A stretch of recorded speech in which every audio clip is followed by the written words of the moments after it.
நீங்கள் சந்திரனை போன்று என்று சூரியனையும் சந்திரனையும் நபிகளாராது ஒப்பிட்டு பேசுவது அது குற்றமே ஆகாது. காரணம் என்ன தெரியுமா? எதிர்மறை சிந்தனை கொண்டவர்கள் சூரியனோடு நபியை ஒப்பிடுவதும் சந்திரனோடு நபி ஒப்பிடுவதும் இது ஷிர்க். நபி நபிதான், ஒரு மாமனிதர் தான், ஏன் ஒப்பிடுகிறீர்கள் என்று எதிர்மறை சிந்தனையாளருடைய கேள்வி. ஆனா அல்லாஹ் சொல்லுகிறான், நபியை கொண்டாடுவதற்கு ஒரு ஆயத்தில் அல்லாஹ் பேசுவான், இந்த முழு உலகத்திற்கு அருள்படை என்று சொன்னால் அது நபிகளார் தான். நபிகளார் இல்லாவிட்டால் இந்த உலகமே இல்லை. நபிகளார் இல்லாவிட்டால் இந்த உலகமே உங்களுக்கு அருள்படையாக கிடைத்திருக்காது என்று அல்லாஹ் பேசுகிறார். அப்படிப்பட்ட உலகத்தில் தானே வாழ்ந்து கொண்டிருக்கிறோம். நபியினால் தானே இந்த உலகமே நாம் அடைந்தோம். தாயை அடைந்தோம், தந்தை அடைந்தோம், மனைவி அடைந்தோம், பிள்ளைகளை அடைந்தோம், எல்லாவற்றையும் அடைந்தோம். எல்லாத்திற்கும் காரணம் முஹம்மது என்ற அந்த ஒற்றை மனிதர். அந்த ஒற்றை மனிதருக்காக வேண்டிதான் அல்லாஹ் இந்த உலகத்தையே தந்தானே.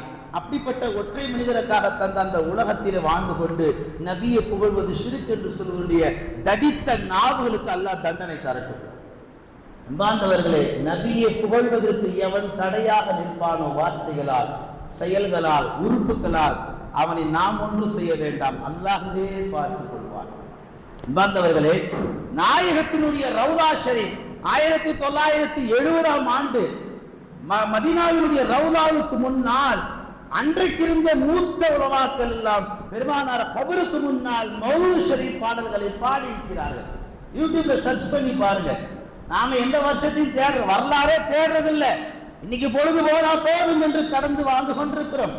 1970 மதீனா ரவுலாவில் உலமா பெருமக்கள் நபிகளாரை புகழ்ந்திருக்கிறார்கள். இன்றைக்கு இமாமா இருக்கக்கூடிய சுதைசியே சொல்லுகிறார், நபியை புகழ்வதில் எந்தவித ஷிர்க்கும் இல்லை. வேற யாரு சொல்லணும்? உங்களுக்கு அல்லாஹ் சொன்னா கேட்கிற சக்தி உங்க உடம்புக்கு இருக்கா? அன்பார்ந்தவர்களே, இப்படி பெருமானாரின் மீது புகழ் மாலை பாடக்கூடிய இந்த மாதத்தை பெற்றிருக்கக்கூடிய நாம் அந்த புகழ் மஜ்லிஸ்களை நாம் தவற விட்டுவிடக் கூடாது. நாயகத்தின் நட்பை பெறுவதற்கு நமக்கு என்ன தகுதி வேண்டும் என்று கேட்டால் ஒரே ஒரு தகுதி, அவர்கள் மீது ஸலவாத்து சொன்னால் போதும், நாயகத்தின் நட்பு நமக்கு கிடைத்துவிடும். அன்பார்ந்தவர்களே, 24+7 எல்லா நேரமும் உள்ளத்திலே அல்லாஹ் அல்லாஹ் எப்படி ஒரு மூமினுக்கு இருக்க வேண்டுமோ அதே போல 24+7 எப்பொழுதுமே அல்லாஹ்வுக்கு அடுத்து ஸல்லல்லாஹு அலா முஹம்மது ஸல்லல்லாஹு நாவுகள் முணுமுணுத்து கொண்டே இருக்கு. தொழுகைக்கு பின்னாடி ஸலவாத்து ஓதுங்க, ஜும்மாவுடைய நாளில் ஓதுங்க, தூங்க போகும்போது ஓதுங்க, வாகனத்தில் போகும்போது ஓதுங்க, எல்லா நிலையிலும் நின்ற நிலையில் உட்கார்ந்த நிலையில் ஓதுங்க. ஸலவாத்துக்கு தடையே இல்லையே, வக்து டைம் டேபிளே கிடையாது. மாதவிடாய் பெண்களும் ஓதலாம், இஸ்லாமிய ஆண்கள் என்ன செய்யலாம்? ஓதலாம். ஒழு இல்லாதவர்கள் ஸலவாத்தை சொல்லலாம். இப்படி ஸலவாத்துக்கு என்று எந்த ஒரு விதமான தடையும் கிடையாது. ஏன்? ஸலவாத் 24 மணி நேரமும் அல்லாஹ்வை கூப்பிடக்கூடிய இடத்தில் அடுத்து நபிகளாக இருக்கிறார்கள். வேண்டும் நாயகத்தின் நட்பு என்ற அந்த தலைப்புக்கு பின்னால் நபிகளாருடைய ஃப்ரெண்ட்ஷிப் வேணும்னா நாம செய்ய வேண்டிய முக்கிய தியாகம் என்ன தெரியுமா? பெருமானார் மீது ஸலவாத். அதுக்காண்டி 2 வார்த்தையில சொல்லிட்டு போறது அல்ல.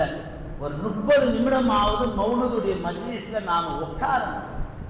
அரை மணி நேரம் ஃபேஸ்புக்கில் உட்காரணும், அரை மணி நேரம் சீரியலில் உட்காரணும், புதுசாக படம் வந்தால் 3 மணி நேரம் குடும்பத்தோடு போய் உட்கார்ந்து பார்க்குறோம். ஒரு காலத்து இந்த குற்றச்சாட்டுகள்லாம் பயான்ல வைக்கல, இன்னைக்கு இந்த சமூகம் இந்த குற்றச்சாட்டுகள்லாம் செய்கிறது, அதனால் பேசப்படுகிறது. பார்ந்தவர்களே, நாயகத்தின் நட்புக்கு நாம் தகுதியாக மாற வேண்டும் என்று சொன்னால் அல்லாஹ்வுடைய ரசூல் சொன்னார்கள், மன் ஸல்லா அலைஹி ஸலாத்தன் வாஹிதத்தன் பிஹா அஷரத்தன். யார் என் மீது ஒரு முறை ஸலவாத்து சொன்னாரோ அவர் மீது அல்லாஹ் 10 முறை ஸலவாத்து சொல்கிறான். நீங்கள் ஒரு முறை ரசூலுல்லாஹ்வை புகழுங்கள், அல்லாஹ் உங்கள் மீது 10 முறை அருள் மாலை பொழிகிறான். நாயகத்தின் நட்புக்கு நமக்கு நாம் தகுதியானவர்களாக ஆக வேண்டும் என்றால் சஹாபாக்களை பார்க்க வேண்டும். சஹாபாக்கள் ரசூலுல்லாஹ்வுடைய நட்பை பெறுவதற்கு என்ன செய்தார்கள்?